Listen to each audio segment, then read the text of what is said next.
ಈಗ ದುಡ್ಡನ್ನು ತಂದು ಕೊಟ್ರು ಅಂತ ಹೇಳ್ತಾರೆ. ಸಹನಾ ಅವ್ರಿಗೆ ರಾಘವೇಂದ್ರ ಅವರು ಅಲ್ಲಿ ದರ್ಶನ್ ಅವ್ರು ಕೊಟ್ಟಿದ್ದಂತಹ 10 ಲಕ್ಷ ರೂಪಾಯಿ ದುಡ್ಡನ್ನು ತಂದು ಕೊಟ್ರು, ಒಡವೆ ತಂದು ಕೊಟ್ರು ರೇಣುಕಾಸ್ವಾಮಿ ಅವ್ರದ್ದು ಅಂತ. ಅದಕ್ಕೇನ್ ಹೇಳ್ತೀರಾ? ಸರ್ ನೀವೇ ಹಾಕಿದಿರಲ್ಲ ಸರ್, 10 ಲಕ್ಷ ದುಡ್ಡು ಸಿಕ್ತು ಎಲ್ಲ ಸಿಕ್ತು ಅಂತ ನೀವೇ ಹಾಕಿದಿರಲ್ಲ ಸರ್. ಮತ್ತೆ ಇದ್ರ ಮೇಲೆ ಅಲ್ಲ, ಹಾಕಿದ್ರು? ಈಗ ಪೊಲೀಸರು ಇಲ್ಲಿ ಬಂದು ಏನ್ ರಿಕವರಿ ಮಾಡಿದ್ರ ಹಾಗಿದ್ರೆ? ಅವ್ರು ಚೆಕ್ ಮಾಡಿದ್ರು ಸರ್, ಮನೆ ಮಾಜೂರು ಮಾಡಿದ್ರು ಸರ್. ಆ ರಿಕವರಿ ವಿಚಾರಕ್ಕೆ ಅಲ್ವಾ ಬಂದಿದ್ದು ಇಲ್ಲಿಗೆ? ಬಂದಿದ್ದು ಹೌದು ಸರ್. ಅವತ್ತು ಬೇರೆ ಆರೋಪಿಯೊಬ್ಬ ನಿಮ್ಮ ಪತಿಗೆ ದುಡ್ಡು ಕೊಟ್ಟಿರೋದ್ರ ಬಗ್ಗೆ ಸ್ಟೇಟ್ಮೆಂಟ್ ಕೊಟ್ಟಿದ್ದಾರೆ, ಹಾಗಾಗಿ ಅವ್ರು ಇಲ್ಲಿಗೆ ಬಂದಿದ್ದು. ಬಂದಿದ್ದು ಸರ್. ನೀವು ಆ ಮನೆ ಮಾಜೂರು ಆಗಿದ್ದು ಆಯ್ತು ಸರ್, ನೀವು ಮೇಲೆ ಸ್ಟೇಟ್ಮೆಂಟ್ ಕೊಟ್ಟಿದ್ದೀರಾ ಸರ್ 10 ಲಕ್ಷ ದುಡ್ಡು ಸಿಕ್ತು ಅಂತ. ನೀವು ಕೊಟ್ಟಿದ ಮೇಲೆ ನಾನು ಏನ್ ಮಾತಾಡ್ಲಿ ಸರ್? ಏನು ಮಾತಾಡೋದಿಲ್ಲ ಸರ್. ಅವ್ರು ಬಂದ್ರು, ನಮ್ದೊಂದು ಸೈನ್ ಬೇಕಿತ್ತು ಮಾಡ್ಕೊಂಡ್ರು, ಮನೆ ಎಲ್ಲ ಚೆಕ್ ಮಾಡಿದ್ರು, ಏನು ಸಿಗ್ಲಿಲ್ಲ, ಹೋದ್ರು ಸರ್. ನೀವು ಹಾಕೊಂಡಿದ್ದೀರಾ ಸರ್ TV9ಗೆ.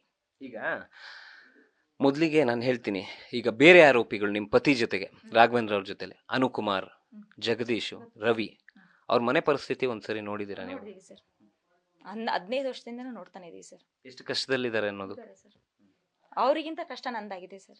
ನನಗೆ ಯಾರು ಇಲ್ಲ ಸರ್. ಅವ್ರಿಗಾರ ಸಪೋರ್ಟಿಗೆ ಇವತ್ತು ನೀವು ಹೋದ್ರೆ, ತನಿಖೆಗೆ ಹೋದ್ರೆ ಅವರು ತಾಯಿ ಆದ್ರೂ ಮಾತಾಡ್ತಾರೆ, ನಮಗೆ ತಾಯಿ ಇಲ್ಲ, ತಂದೆ ಇಲ್ಲ, ಬಂಧು ಇಲ್ಲ, ಬಳಗ ಇಲ್ಲ, ನಮ್ದು ಲವ್ ಮ್ಯಾರೇಜ್ ಅಂತ ಹೇಳಿ ಯಾರು ಇಲ್ಲ ಸರ್ ನಮ್ಗೆ.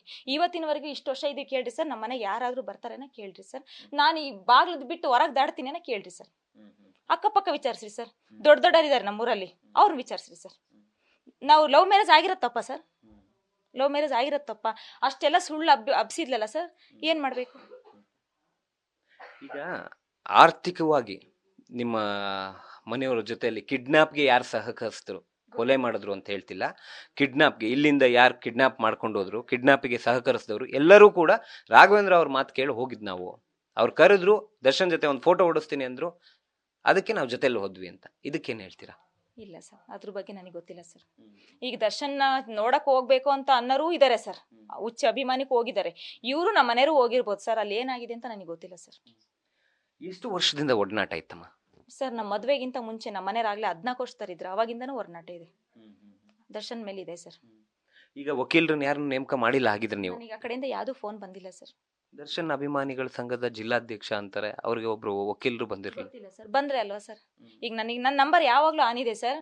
ಮೊನ್ನೆ ಒಂದು ಆರೋಪ ಬಂತು ಸರ್, ಟವರ್ ಡಂಪ್ ಮಾಡಿ ಸಹನವ್ರನ್ನ ಹುಡ್ಕಲಾಗಿದೆ, ಮನೆ ಮಾಜೂರಿಗೆ ಇರ್ಲಿಲ್ಲ, ಡೂಪ್ಲಿಕೇಟ್ ಓನರ್ ಕೀ ತೆಗ್ಸ್ಬಿಟ್ಟು, ಇದೆಲ್ಲ ಸುಳ್ಳಲ್ವಾ ಸರ್? ನನ್ನ ಫೋನ್ 24 hours ಆನ್ ಇದೆ ಸರ್. ಇವೆಲ್ಲ ಯಾಕೆ ಸರ್ ಸುಳ್ಳು ಕತೆ ಕೊಡಬೇಕು? ಸುಳ್ಳಲ್ವಾ ಸರ್ ಇದು? ನನ್ನ ನಂಬರ್ ಆನ್ ಇದೆ ಸರ್. ತಾಯಿ ಮಾತ್ರ ನನ್ನ ಪರಿಸ್ಥಿತಿ ನೋಡೋಕ್ಕಾಗಿ ಎತ್ತು ಕಳ್ಳು ಸರ್ ಕರ್ಕೊಂಡೋಗಿದ್ರು, ಯಾರು ನಮಗೆ ಇಲ್ಲ ಸರ್. ಚೆನ್ನಾಗಿದ್ದಾಗ ಯಾರು ಇಲ್ಲ ಸರ್, ಹಿಂಗಾದ್ಮೇಲೆ ಯಾರಾದ್ರೂ ಬರ್ತಾರ ಸರ್? ಮಾತಾಡ್ಸರು ಮಾತಾಡಿಸ್ತಿಲ್ಲ ಸರ್. ನಮ್ಮ ಪರಿಸ್ಥಿತಿ ಯಾರಿಗೆ ಹೇಳಿ? ನಿಮ್ಮ ಪತಿನ ಹೋಗಿ ಮೀಟ್ ಮಾಡಬೇಕು ಹೇಗೆ ಅಂತ ಮಾಡಬೇಕು ಅಂತ ಇದೆ ಸರ್. ಏನಾಗಿದೆ ಯಾಕೆ ಅಂತ ಕೇಳಬೇಕಂತಾನೆ ಇದ್ದೀನಿ ಸರ್. ಇದೆ ಸರ್, ಹೋಗಕ್ಕಾಗ್ತಿಲ್ಲಲ್ಲ ಸರ್.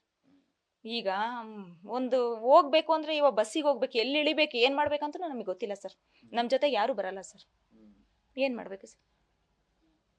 ಓವರಾಲ್ ಘಟನೆಗೆ ಸಂಬಂಧಪಟ್ಟಂತೆ ಬೆಂಗಳೂರಿಂದ ಬಂದ ಮೇಲೆ, ಅಂದ್ರೆ ಈ ರೀತಿ ಘಟನೆ ಆದ್ಮೇಲೆ ಬೆಂಗಳೂರಿಂದ ವಾಪಸ್ ಬಂದ ಮೇಲೆ ಯಾವುದೇ ರೀತಿ ನಿಮ್ಮ ಜೊತೆಲಿ ಮಾತುಕತೆ ಮಾಡಿಲ್ಲ ಹಾಗಿದ್ರೆ?